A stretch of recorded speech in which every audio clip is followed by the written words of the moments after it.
Bellevue West entered the 2015 state semifinals with an 11-0 record and ranked number 1 in the state, but a heartbreaking 35-34 overtime loss to eventual state champs Millard North ended a dream season for the Thunderbirds.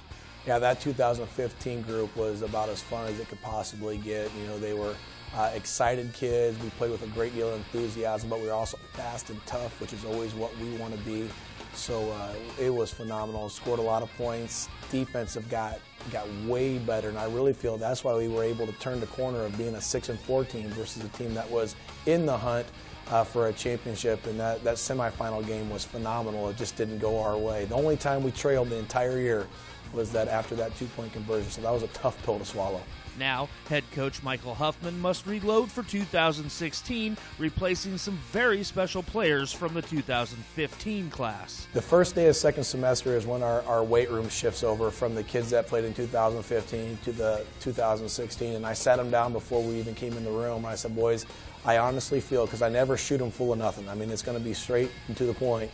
I honestly feel we can be better in 2016 than we were in 2015 because we're a year older, we're stronger.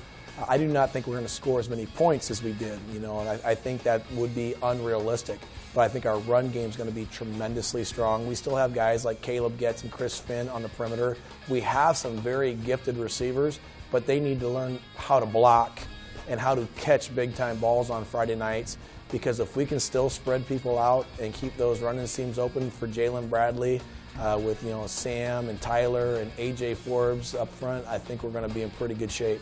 Running back Jalen Bradley entered his junior season very underrated, but by the end of the year had become one of the best backs in the state. Oh, I think I did pretty good, you know, minus the fumbles. You know, towards the end of the season, I started getting sloppy with my handling. But most of all, I think I did pretty good. And then as a team, I think we had the chance to go all the way, but we just fell short. You know, everybody wasn't really in the right mindset, you know. But other than that, yeah. Jalen, you know, his vision and his one-step cutting ability, I think, is what separates him from most. He has, you know, we do spread things out so that the alleys are there if we get our blocks, and he understands where to press, when to put it down, when to keep it going. And he's tough to handle. You know, you hear some of the radio stations and things refer to him being a heavy runner. He does run very heavy. Very rarely does he get tackled by an arm tackle. Someone's got to square him up pretty good, which with his cutting ability doesn't happen very often. So he has been awesome. He's going to need to be the focal point, though, because we've always had guys like Malik Haluchawecki, C.J. Johnson, you know, Jaden Kowalski, Ducker, the younger Johnson Cade, that were the focal points. Well, what's it going to be like with him being the focal points? You know, our new quarterback, Evan Keyser, or whoever ends up winning that job, will still need to be able to spread the field out so we can limit the numbers in the box and let number 9 get his yards and his carries. And Bradley's talent has already caught the attention of several schools. South Dakota State, Nebraska, Iowa State, a couple from Iowa, Wyoming, Northwest Missouri State. Oh yeah, in K-State, yeah. One of the talented prospects up front responsible for opening holes for Bradley is big number 77, Tyler Sherray. I mean, this year I think we stunned everybody by how good we played, and especially our running game.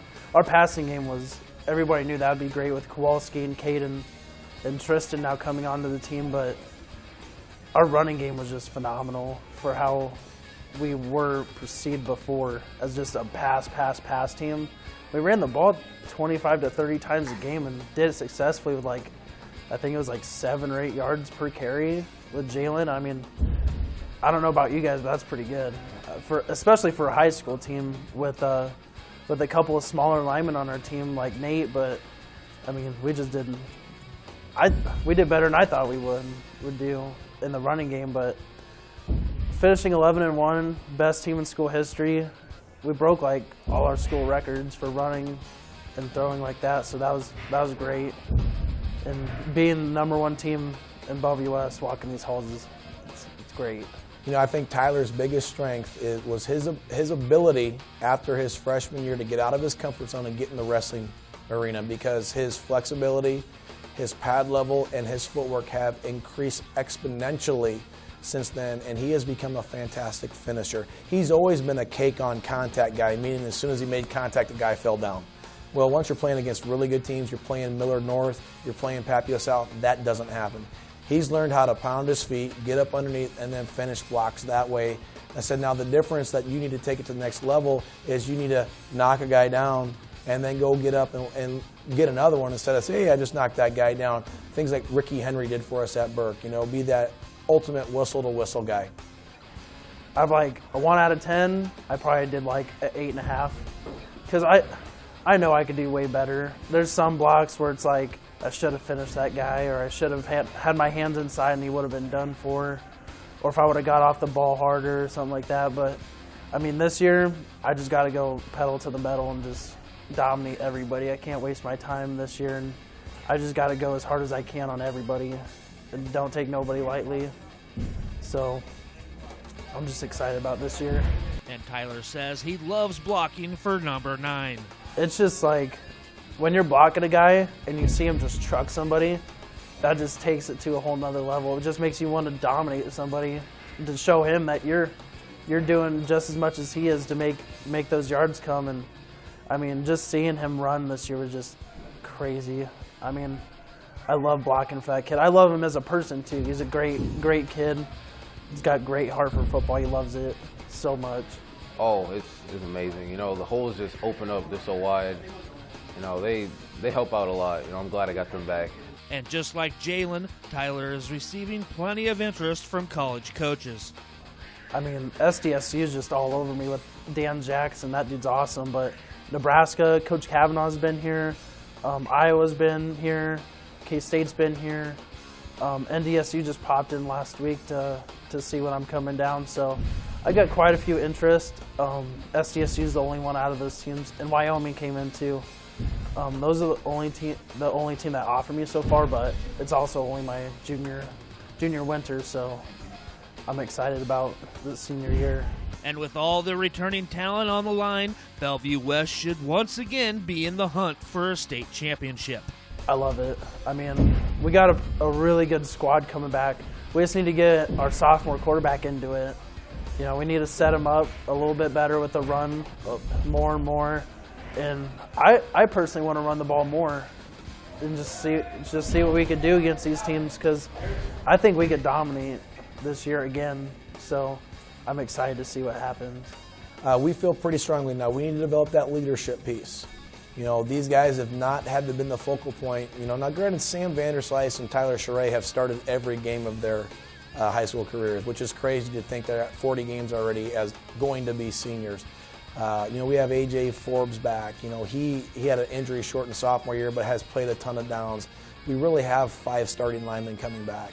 So we need to take that leadership piece now.